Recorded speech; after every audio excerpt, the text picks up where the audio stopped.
Noite. Para quem não me conhece, eu sou Elba Carvalho, né? Sou professora da Universidade Federal de Pernambuco, do Departamento de Bioquímica, e também sou coordenadora do curso de Biomedicina da universidade. E gostaria de agradecer o convite, né, do professor José Guedes, né, que fez pós-graduação lá conosco. Então, muito obrigada pelo convite, José Guedes. E vamos em frente, né?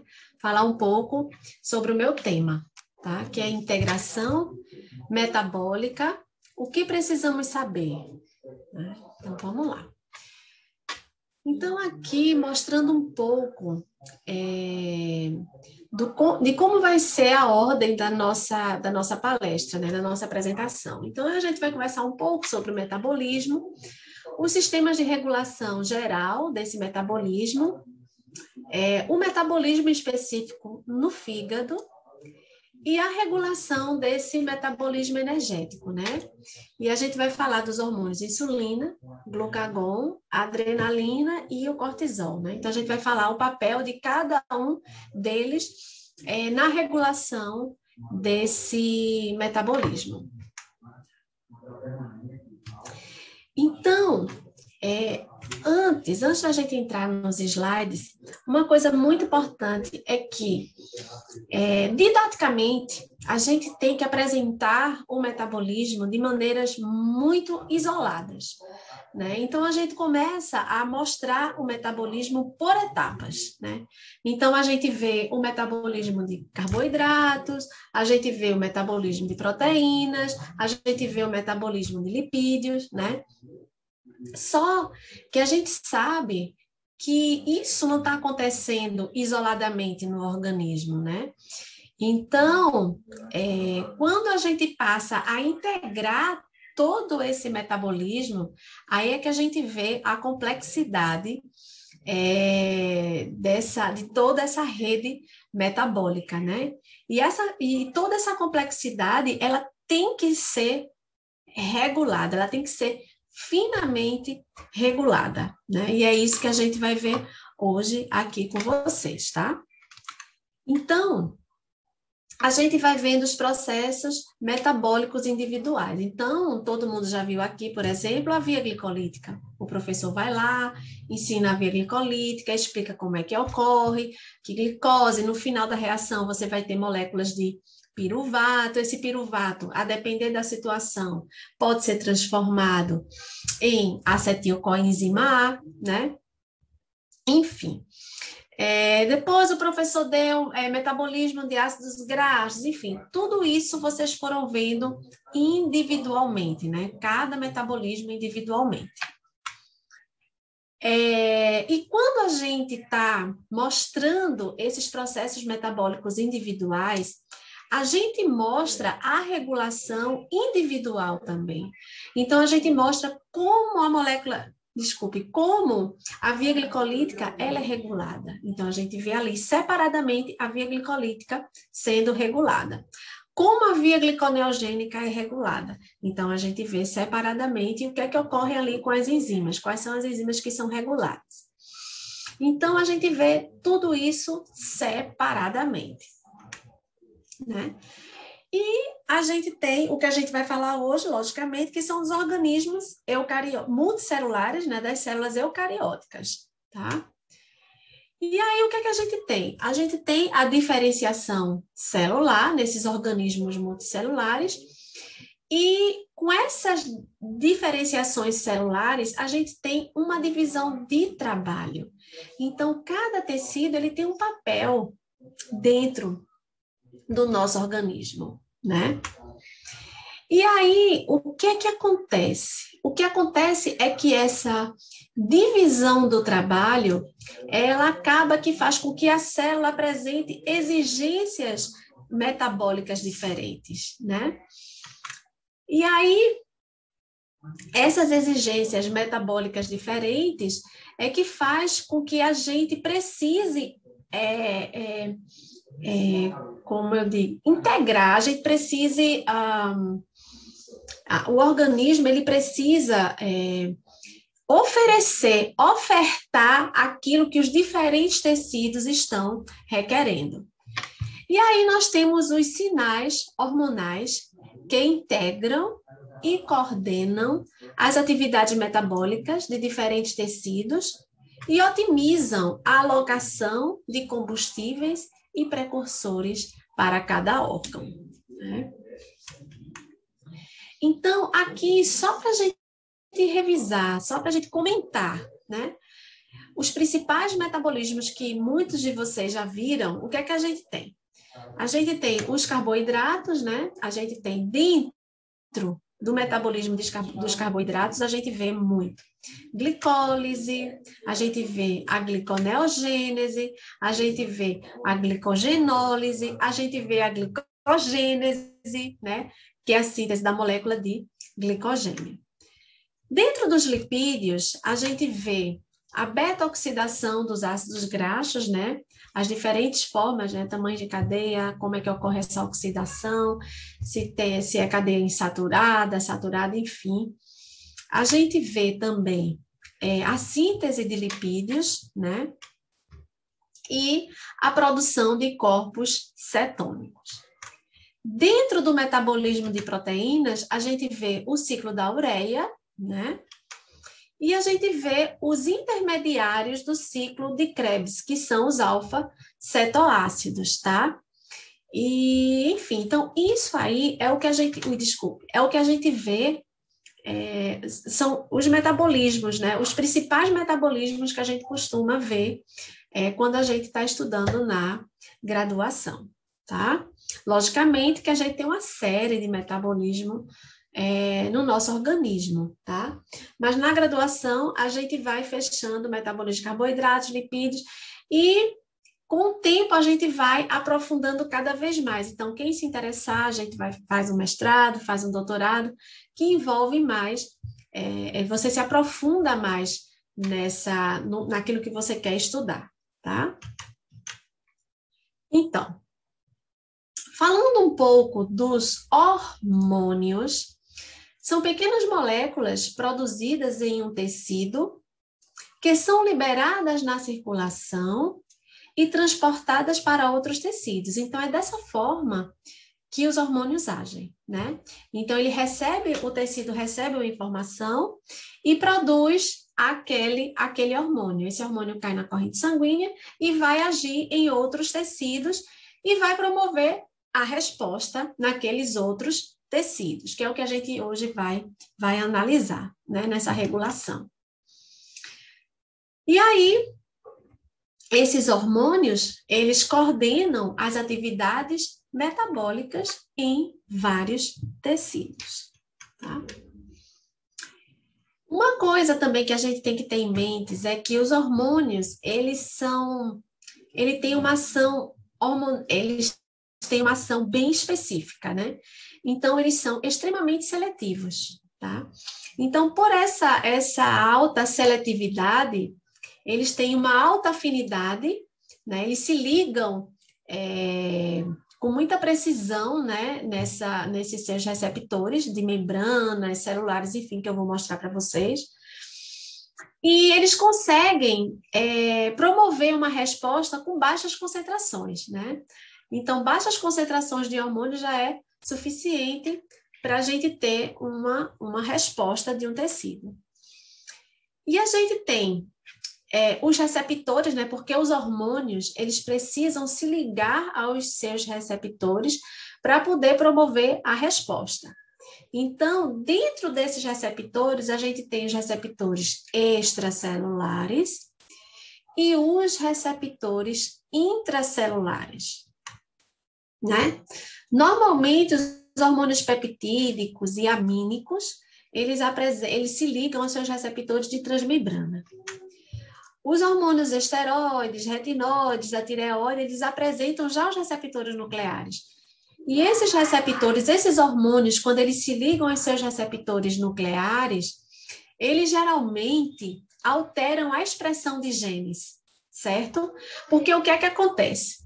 Os hormônios, normalmente, quando eles se ligam aos seus receptores de membrana, eles vão promovendo uma cascata vão jogando informações para a célula através de cascata de reações, né? E eles promovem uma alteração naquela enzima, né? Então, aquela enzima ou ela é inibida, ou ela é fosforilada para poder ser ativada, ou desfosforilada, enfim. Então, é dessa forma que eles trabalham. Quando a gente está... quando os hormônios se ligam aos seus receptores nucleares, normalmente o que é que acontece?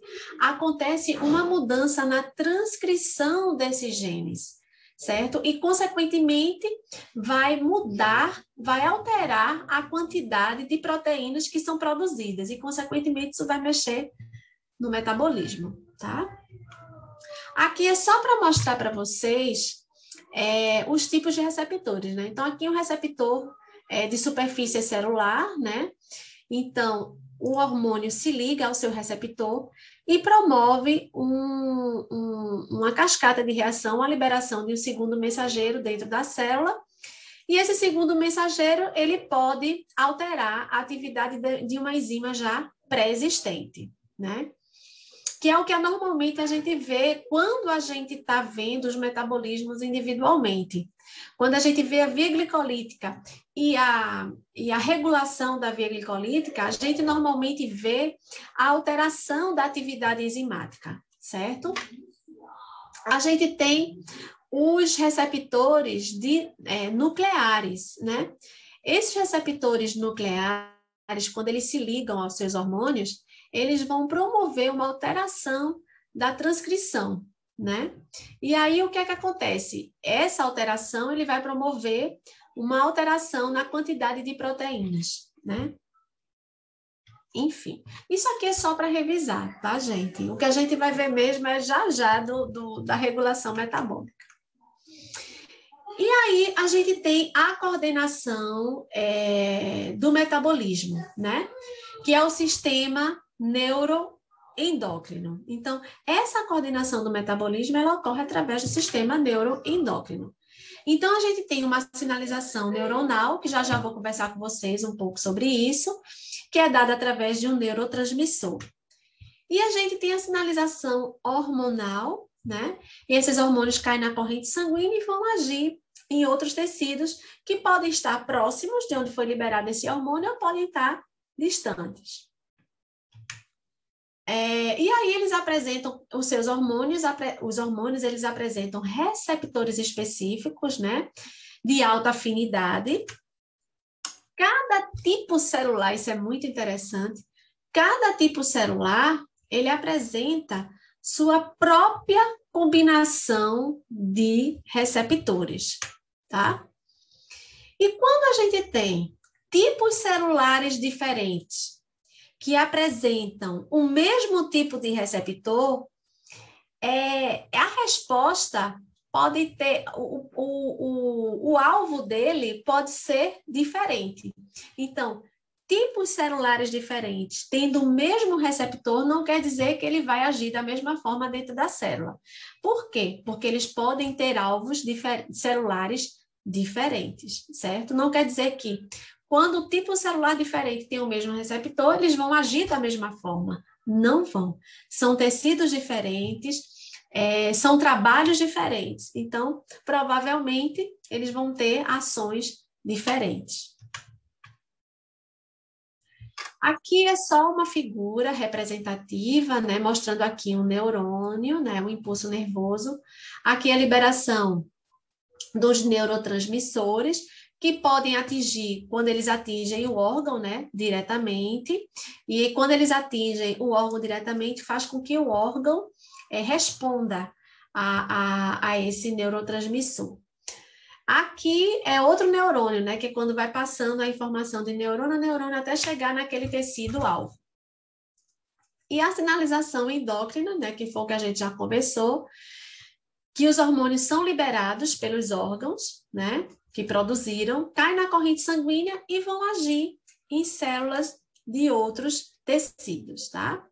Aqui é o pâncreas também que a gente tem. Eu vou mostrar a vocês uma figura do pâncreas, né? melhor do que essa, mas o pâncreas, ele detecta a concentração de glicose, né? E aí, quando ele detecta, ele libera a insulina ou ele libera o glucagon, tá certo? E mais tarde eu vou mostrar para vocês aqui.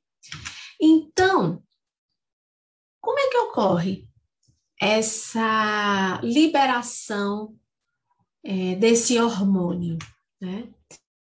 Então, a gente tem o sistema nervoso central, tá? Então, o sistema nervoso central, ele capta, né, através de sensores internos e externos, as informações, certo?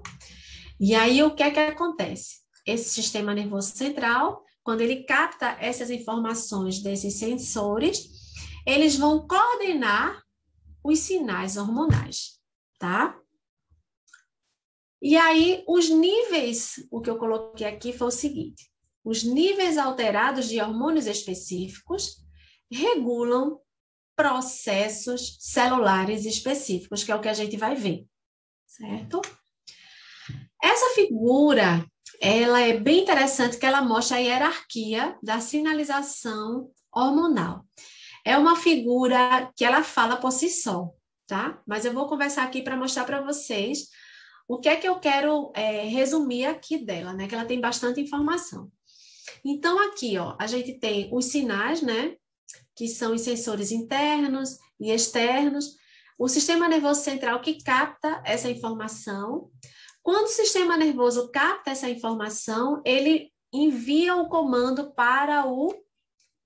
Ui, meu Deus, cadê meu mouse? Ele direciona a informação para o hipotálamo, tá? O hipotálamo, ele promove a liberação, que a gente chama dos hormônios hipotalâmicos, certo? Que também são conhecidos como fatores de liberação. Esses hormônios hipotalâmicos, eles vão agir sobre a hipófise anterior. Lá, quando a hipófise anterior recebe essas informações, né, que esses hormônios vão se ligar, os receptores, aquela história toda, a hipófise anterior vai liberar hormônios específicos, né? Cada hormôniozinho desse, a depender do que foi, enfim, ele vai agir no seu órgão específico. Aqui, por exemplo, corticotropina vai agir sobre o córtex adrenal. O córtex adrenal vai liberar cortisol, corticosterona, aldosterona, enfim. E aí, esses hormônios vão agir em muitos tecidos, tá? A tireoide vai liberar a tiroxina, que vai agir, por exemplo, no músculo e no fígado. A gente tem os hormônios folículo estimulante, hormônio luteinizante, que vão agir sobre os ovários, os testículos e por aí vai. Mas aqui também, no hipotálamo, a gente tem a hipófise, que vai passar informação para a hipófise. E a gente tem a hipófise anterior e a posterior. A hipófise anterior, a gente já viu aí esses hormônios, pontuou. A hipófise posterior, né? O que é que acontece nessa hipófise posterior? A informação, ela chega através de sinapses, né? Então, aqui, essa setinha mostra os terminais axonais de muitos neurônios que se originam do hipotálamo. E aí, quando chega essa informação na hipófise posterior, eles liberam a ocitocina e liberam a vasopressina. A ocitocina vai agir no músculo liso e glândulas mamárias. A vasopressina vai agir nos rins, nas arteríolas, tá? Aqui, onde eu quero chegar aqui, ó.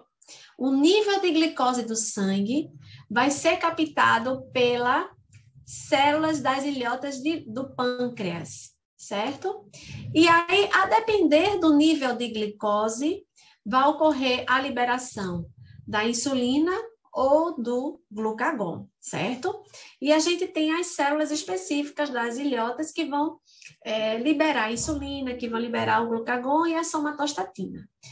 E esses hormônios, eles agem sobre o fígado e o músculo esquelético, que a gente vai ver.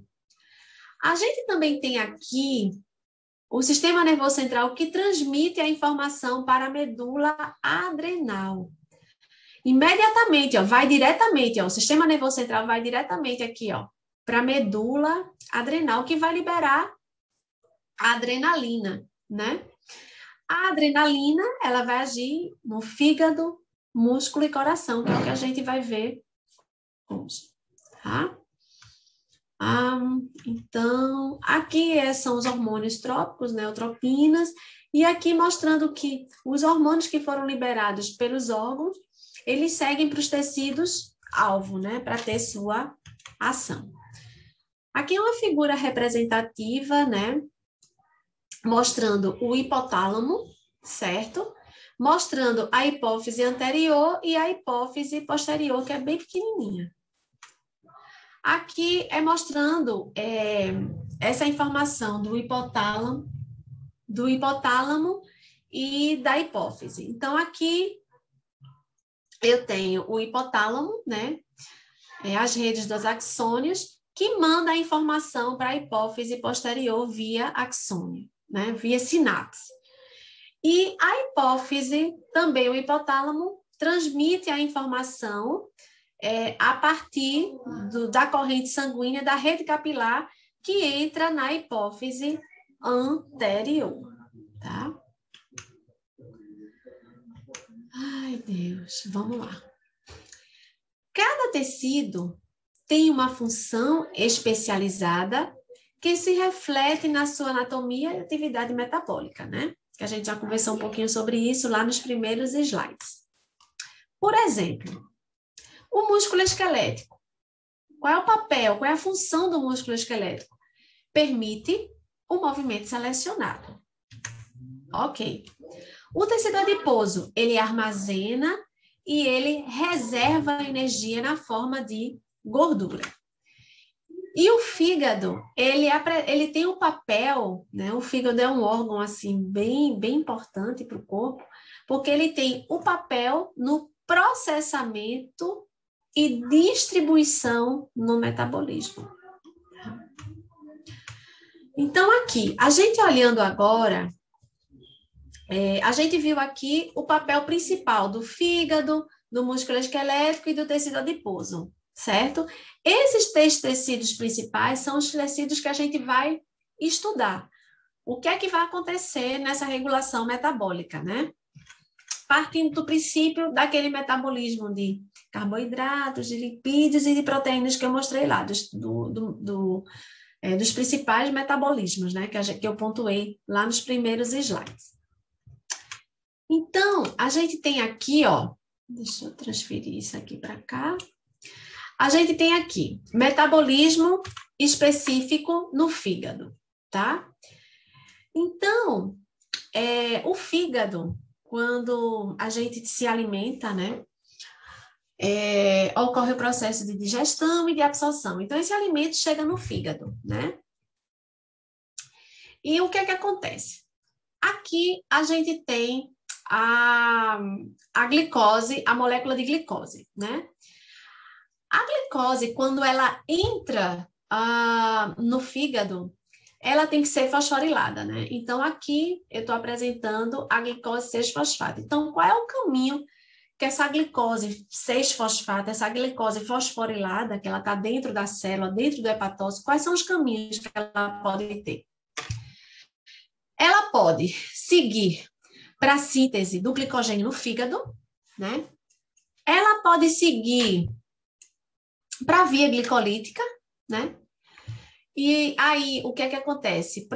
Ocorre, no final da via glicolítica, eu tenho a produção de piruvato. Esse piruvato, a depender das condições metabólicas, ele pode ser transformado em acetil-coenzima A. Esse acetil-coenzima A, ele pode entrar no ciclo do ácido cítrico, né? Ou ele pode ser utilizado para a síntese de colesterol, para a síntese de ácidos graxos. E esses ácidos graxos seriam utilizados para a síntese dos triglicerídeos, ou triacilgliceróis, né?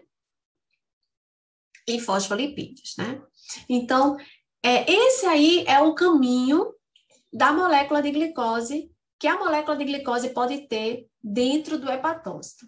Outro caminho da glicose 6-fosfato é ele entrar na via das pentoses fosfato. Essa via das pentoses fosfatos, ela produz a ribose 5-fosfato, que pode ser utilizada para síntese de nucleotídeos, né? E quando ocorre uma necessidade energética, você pode ter a quebra do glicogênio e a liberação de glicose 6-fosfato, e essa glicose 6-fosfato ser o fosfato ser clivado, né, quebrado. Aliás, a molécula de glicose, ela perde esse grupamento fosfato, e aí libera a molécula de glicose, e essa molécula de glicose cai na corrente sanguínea para ser utilizada por outros tecidos, tá? Então, é importante esse resumo, só para vocês entenderem que quando a gente vai estudar a integração metabólica, a gente tem que entender todo o metabolismo individualmente, porque as informações agora, a gente não está vendo as informações individuais, a gente está vendo as informações agora em conjunto, né? Então, não adianta eu não saber o metabolismo, não entender o metabolismo individual, porque eu vou ter dificuldade nessa integração metabólica. Quando você entende a integração metabólica, você entende, por exemplo, melhor, você começa a entender melhor o diabetes mellitus, você começa a entender... Ai, meu Deus, tem tantas coisas para a gente ver, mas enfim, daqui a pouco vai vindo na memória aqui, mas a gente começa a entender melhor problemas metabólicos, né? Enfim, vamos lá. Aqui, deixa eu transferir agora essa câmerazinha para cá, para eu poder ter um acesso aqui. Nessa figura aqui também é no fígado, é no hepatócito, tá? Então, a gente tem aqui os aminoácidos que chegaram, certo? Os aminoácidos no fígado, eles podem ser utilizados para síntese de proteínas, né? Que são proteínas que vão ser utilizadas dentro do próprio fígado ou proteínas plasmáticas. Então, ele sintetiza essas proteínas que vão para o plasma, tá certo? Como, por exemplo, a albumina, tá? A gente tem, esses aminoácidos podem ser utilizados para a síntese de hormônios, né? Hormônios peptídicos, enfim. Eles podem, como é que se diz? Ser utilizado para síntese de piruvato, ou seja, o aminoácido, quando ele não é utilizado para síntese de proteínas, para síntese de hormônios, enfim, ele pode entrar numa linha, né, onde ele vai perder o seu grupamento amina e você vai ter o esqueleto carbonado desse aminoácido, que é chamado de alfa-cetoácido. E esse alfa-cetoácido, ele é muito utilizado, ele pode ser utilizado como intermediários do ciclo do ácido cítrico, e eles podem ser utilizados também para gliconeogênese, né? Um exemplo aqui que a gente tem é o aminoácido, né? Liberando seu grupamento amina, e o piruvato se transformando em piruvato. O piruvato é um alfa-cetoácido, tá? Esse piruvato, ele pode ser utilizado para a via gliconeogênica, né? A via gliconeogênica, todo mundo já sabe, que é a síntese de glicose. E essa glicose, ela cai na corrente sanguínea e vai ser utilizada por outros tecidos. Esse piruvato, ele pode ser transformado em acetilcoenzima A, entrar no ciclo do ácido cítrico, e por aí vai. Intermediários podem ser desviados também para entrar na via gliconeogênica para síntese de glicose, que também cai na corrente sanguínea para ser utilizado por outros tecidos, né? Aqui é o aminoácido alanina, certo? Que chegou, né, do metabolismo lá do músculo esquelético. E aí, a alanina, ele é um aminoácido, tá? A alanina, quando chega no hepatócito, ela vai ser desaminada, né? Ela vai perder o grupamento amino. E aí, com a perda desse grupamento amino, ele libera o alfa-cetoácido. E o alfa-cetoácido, ou seja, o esqueleto carbonado do aminoácido alanina é o piruvato. Então, o piruvato, quando se liga novamente ao grupamento amina, ele se transforma no aminoácido alanina, né? Então, vamos lá, vamos seguir. Aqui, a gente já vai ver os lipídios nos hepatócitos. O que é que acontece? Então, a gente tem aqui os ácidos graxos nos hepatócitos, né? Que a gente teve da alimentação. Esses ácidos graxos, eles podem ser utilizados para a síntese de lipídios, né? Que ocorre no fígado. Eles podem ser utilizados para beta-oxidação, tá? Na beta-oxidação, eu libero o produto final, né? É a acetilcoenzima A. Então, eu libero a acetilcoenzima A. Esse acetilcoenzima A pode entrar no ciclo do ácido cítrico para obtenção de energia ou pode ser utilizado para a síntese de colesterol. Esse colesterol, ele pode ser utilizado quando em excesso, né, para a síntese de sais biliares e também pode ser utilizado para a síntese de hormônios esteroides que caem na corrente sanguínea e vai agir em outros tecidos, tá? Os ácidos graxos, eles são transportados do fígado para o corpo, né, na corrente sanguínea, através de lipoproteínas plasmáticas, né, VLDL. Enfim, assim como também podem ser transportados pela molécula albumina, pela proteína albumina, tá? Aqui também a gente acompanha a produção de corpos cetônicos, né? A acetilcoenzima A em excesso pode produzir os corpos cetônicos, tá? Então, vamos lá. Aqui, agora sim a gente vai entrar na regulação do metabolismo energético. Então, a gente deu, basicamente foi uma introdução para chegar nessa regulação desse metabolismo energético. Então, a gente tem a concentração de glicose, né? Então, a concentração de glicose no nosso corpo, ela é ajustada minuto a minuto, tá? Então, a glicose dá um comando, certo, gente? Então, baixa concentração de glicose e alta concentração de glicose, ela tem que ser sempre ajustada. Então, por isso que a gente fala, os livros trazem isso, que ela é ajustada de minuto a minuto, certo?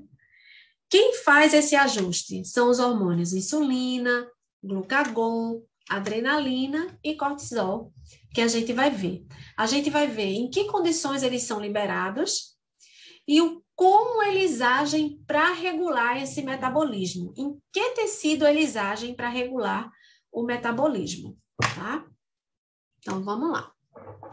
Basicamente, esses hormônios, eles agem nos tecidos, né? No fígado, nos músculos e no tecido adiposo, certo? Aqui, gente, é só para a gente ter revisar, né, ter na memória a concentração, a variação normal, né, da molécula de glicose, a variação normal da concentração de glicose no sangue. Então, de 90 a 60 miligramas, tá? E aqui a gente tem a fase, né, da fase da concentração, em que a gente considera letargia, convulsão e coma. Mas aqui a gente tem que trabalhar o nosso metabolismo, ele tem que trabalhar para essa molécula de glicose permanecer com essa concentração aí, tá certo? Dentro da normalidade, de 60 a 90. Então, o que é que acontece? A ação, o primeiro hormônio que a gente vai ver é a insulina, que é a ação da insulina, né? Então, a insulina, ele é um hormônio que ele é liberado quando a gente tem altos níveis da molécula de glicose, tá? E aí, o que é que acontece? Essa insulina, ela é liberada pelas células beta das ilhotas, né? Lá do pâncreas. E aí, quando a insulina é liberada, ocorre uma redução da liberação do hormônio glucagon pelas células alfa das ilhotas, tá? E aí, o que é que acontece? A insulina, ela vai agir, né, nos receptores de membrana, tá? Das células-alvo, e ela vai estimular, o que é que essa insulina vai fazer? Quando ela se liga a esse, o que ela vai fazer? Ela vai estimular a captação de glicose para os tecidos, certo? Então, ela vai agir no músculo e no tecido adiposo, tá certo? A insulina. Então, a molécula de glicose, quando ela é captada pela célula, ela é fosforilada. Né? Então, a gente tem um músculo esquelético, né? Quando ele capta a glicose, essa glicose ela pode entrar na via glicolítica ou ela pode ser armazenada na forma de glicogênio muscular. No tecido adiposo, essa glicose veja que interessante, no tecido adiposo é um caminho mais indireto. Essa glicose que chegou no fígado, o excesso dessa glicose, ela vai ser desviada, vai ser transformada em acetil, enfim, vai ser desviado para a síntese de lipídios, né? E aí, esses lipídios, eles saem desses hepatócitos através dessas lipoproteínas, que é a VLDL. Então, no tecido adiposo, ele recebe esses triglicerídeos que são transportados pelas VLDL.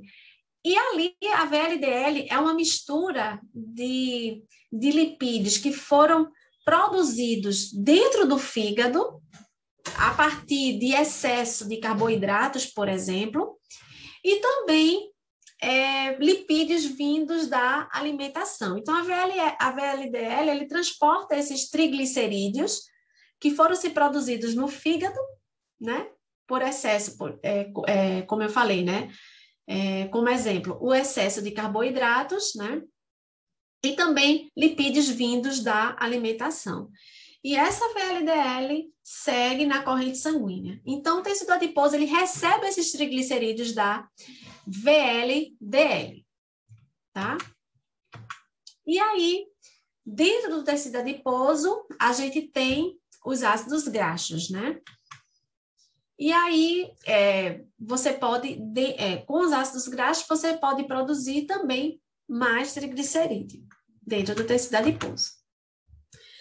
No fígado, né? Então, o que acontece no fígado? No fígado, ele vai agir em algumas enzimas, né? Ele vai regular algumas enzimas.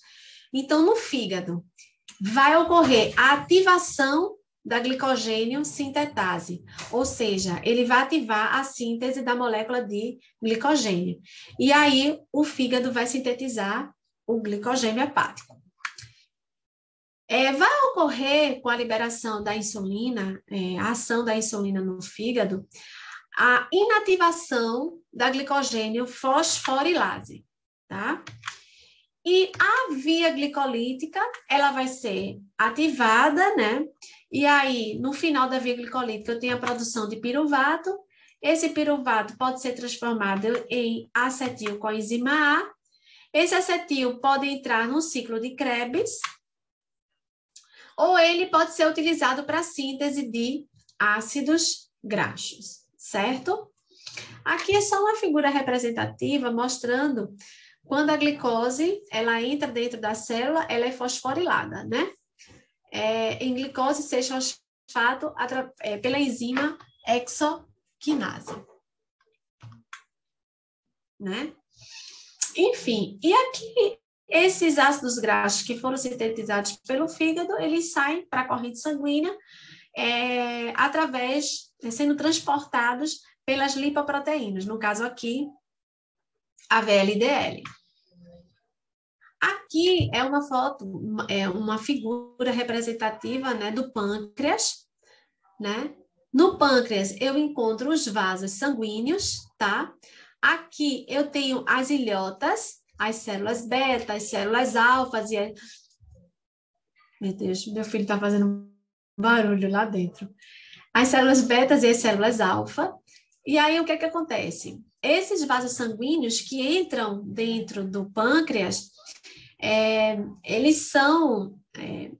a concentração dessa glicose é captada pelo pâncreas e aí faz com que ocorra a liberação ou da insulina ou do glucagon e por aí vai.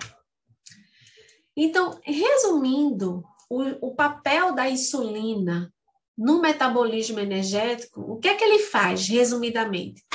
Ele favorece a conversão do excesso de glicose sanguínea em duas formas, que é glicogênio e triacilgliceróis, tá? A ação agora do glucagon no metabolismo energético, certo? Qual é a ação do glucagon no metabolismo energético? A gente tem aqui, né, que o glucagon, ele é liberado quando os níveis de glicose estão baixos, né? Então, após horas de alimentação, né?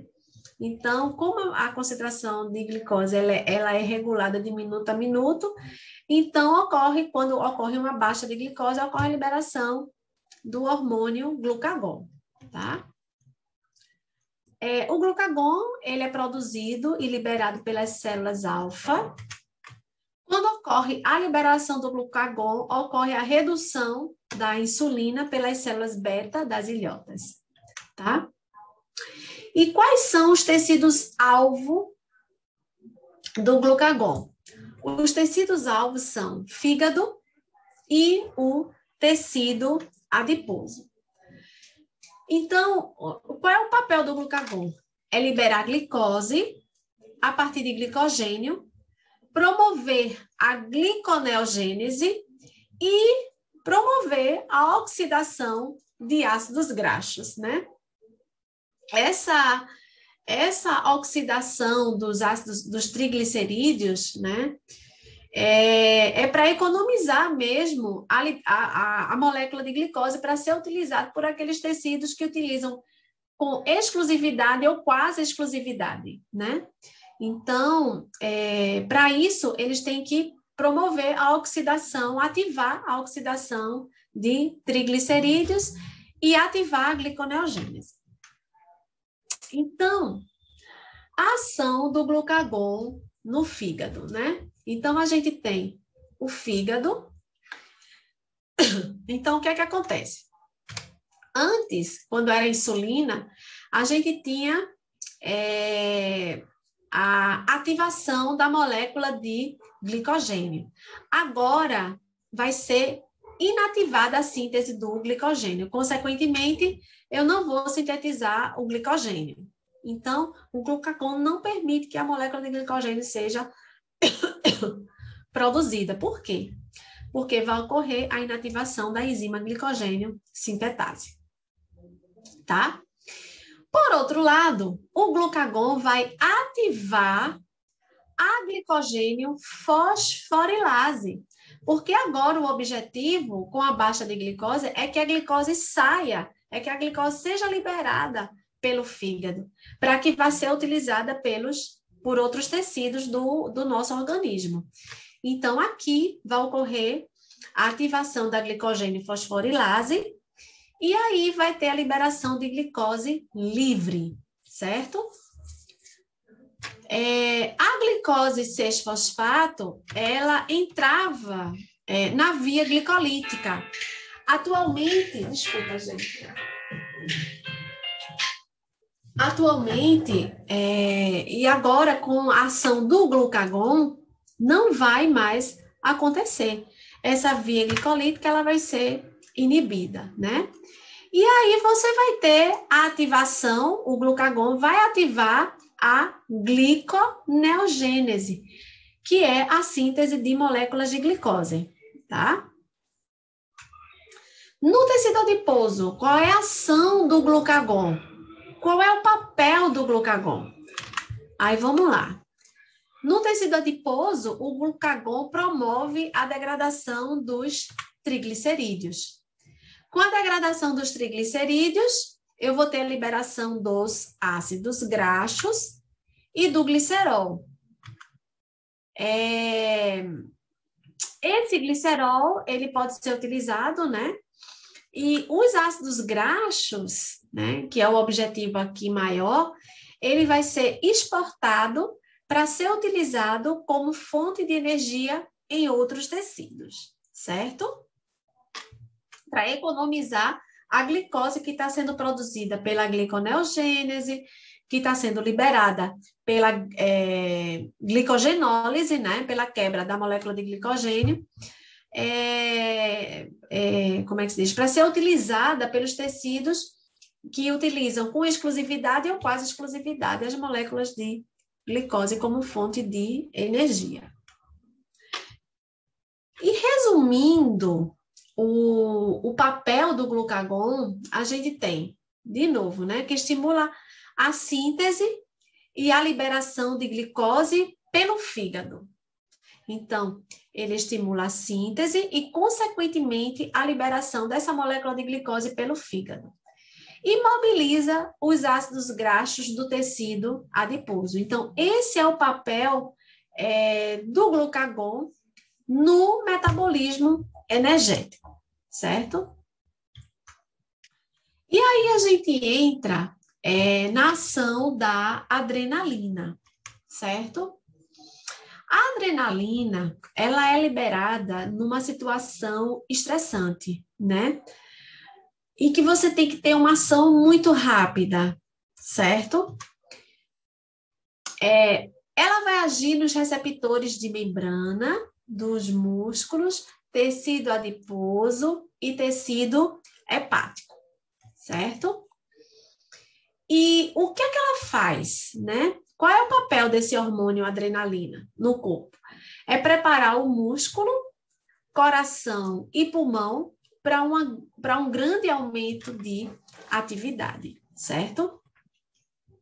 Enfim, só a fisiologia, né, um pouco, mostrando que eu gosto demais da função da adrenalina. Eles dilatam as vias aéreas, né?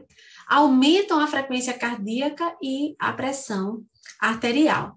Esse aumenta a frequência cardíaca e a pressão arterial também para promover um transporte mais rápido de nutrientes, né, para os tecidos, né? De nutrientes, de combustíveis ou de moléculas que vão servir de combustíveis para os outros tecidos. Tá? Então, a ação da adrenalina. A adrenalina, ela inativa a glicogênio sintetase, tá? Então, ela tem um papel muito semelhante ao glucagon, nesse sentido. O glucagon também inativa a síntese de glicogênio, porque o papel do glucagon é que a glicose saia, né? E não que a glicose seja armazenada. Então, a adrenalina e o glucagon são bem parecidas nessa ação. Então, inativa a glicogênio fosforilase. Inativa a glicogênio sintetase, desculpa. A adrenalina ativa a glicogênio fosforilase, também do mesmo jeito do glucagon, tá? Porque o objetivo realmente é exportar, é liberar a molécula de glicose para ser utilizada como fonte de energia em outros tecidos.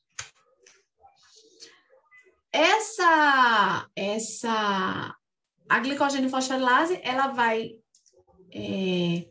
promover a quebra do glicogênio hepático. Essa quebra do glicogênio hepático, a liberação da glicose, a partir do glicogênio hepático, essa glicose liberada cai na corrente sanguínea. Já o glicogênio muscular, não.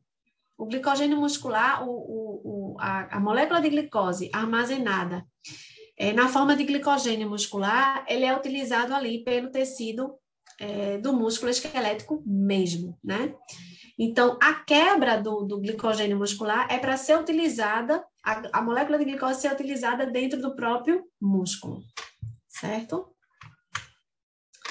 A gente aqui tem a mobilização, a adrenalina também promove a mobilização de gorduras, né? Então, a gente vai ter a liberação de ácidos graxos, certo? E a adrenalina também, ela vai agir, vai inibir a secreção de insulina, né? Porque a adrenalina, ela pode ser liberada, como eu falei, uma situação estressante, né? E ela pode ser liberada logo quando a molécula quando a concentração de glicose ela está alta na corrente sanguínea. Mesmo assim, quando ocorre a liberação da adrenalina, não tem jeito, vai ocorrer a inibição da secreção da insulina, certo? E aí, a adrenalina vai promover a secreção do glucagon, inibe a secreção de insulina e promove a secreção do glucagon, né? E o glucagon vai ajudar, juntamente com a adrenalina, vai ajudar a adrenalina a ter toda essa ação de liberação de moléculas de glicose para a corrente sanguínea, porque esse é o objetivo, né? A fuga, certo? Ok. E aí, a gente entra na última ação, que é a ação do hormônio do cortisol, certo, gente? Então, a gente tem o seguinte, a liberação do cortisol, ela se dá por uma variedade de estressores, né? Mas esses estressores, a ação do glucagon, ela é a longo prazo. Ela não é uma ação a curto prazo, como é a adrenalina, não. Como a insulina, como é o glucagon. Ela é uma ação a longo prazo, certo?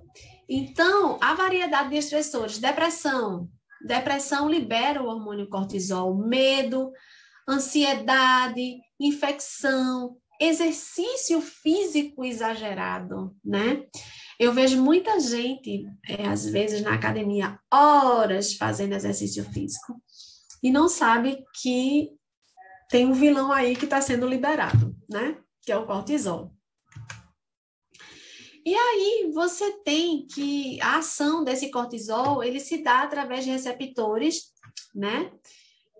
Nos tecidos musculares, adiposo e hepático. Né? E o objetivo do cortisol também é suprir o organismo com combustível, certo? Então, o cortisol, o papel dele é mediar a resposta corporal a vários estressores.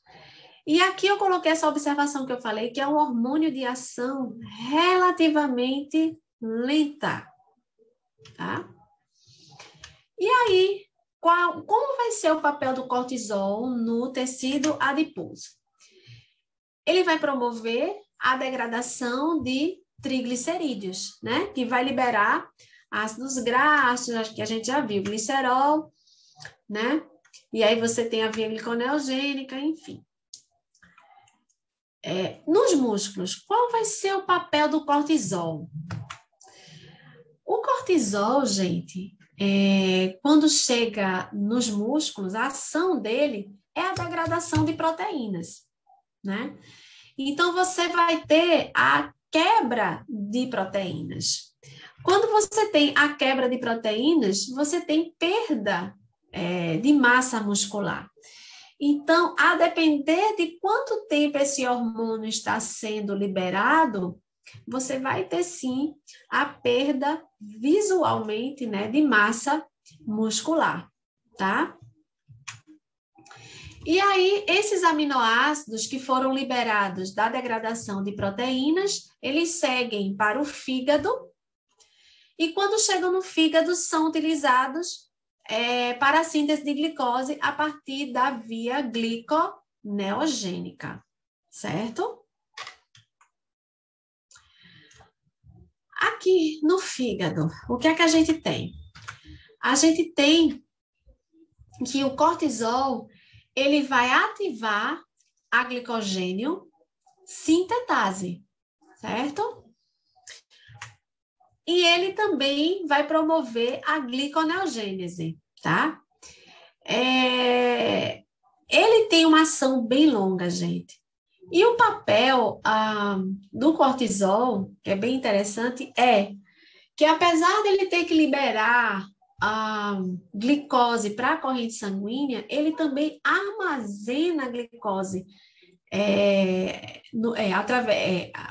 armazena moléculas de glicose no hepatócito, né? Então, a gente tem a síntese de glicogênio hepático, né? Então, o cortisol, ele promove esse armazenamento do glicogênio hepático, né? E ele também vai ativar a gliconeogênese no fígado, certo? Então, qual seria o resumo, né, da função dos hormônios do cortisol? Ele vai restaurar os níveis normais de glicose sanguínea e aumentar os estoques do glicogênio. Dependendo do período do cortisol, poderá causar danos ao tecido muscular, gente. Então, era isso que eu queria conversar, mostrar um pouco para vocês, né? A gente tá aqui online e eu tentei não ser muito longa, né? Porque é bem cansativo quando a gente vai para o online. Mas, enfim, gente, a integração metabólica, né? Para você estudar e analisar, você tem que entender os metabolismos individuais e quando você começa a analisar, a estudar, a ler os artigos sobre a integração metabólica, né? Você começa a conectar várias doenças, começa a entender melhor o funcionamento, o que é que acontece com... lembrei, a síndrome metabólica, né? Então, a gente começa a entender melhor a síndrome metabólica, o diabetes, enfim. Então, existe aí todo esse papel da integração metabólica no entendimento de algumas doenças, tá bom, gente? Então, eu fico por aqui, estou muito grata pelo convite, muito feliz. Se alguém tiver curiosidade maior, isso aqui foi uma apresentação que eu fiz breve, tentei ser breve, mas se alguém quiser se aprofundar mais um pouco, pode me procurar, certo? José Guedes tem meu e-mail, tem meu telefone, então vocês podem entrar em contato comigo que a gente pode trocar ideia, sim, sobre a integração metabólica, tá bom? Então, muito obrigada e boa noite.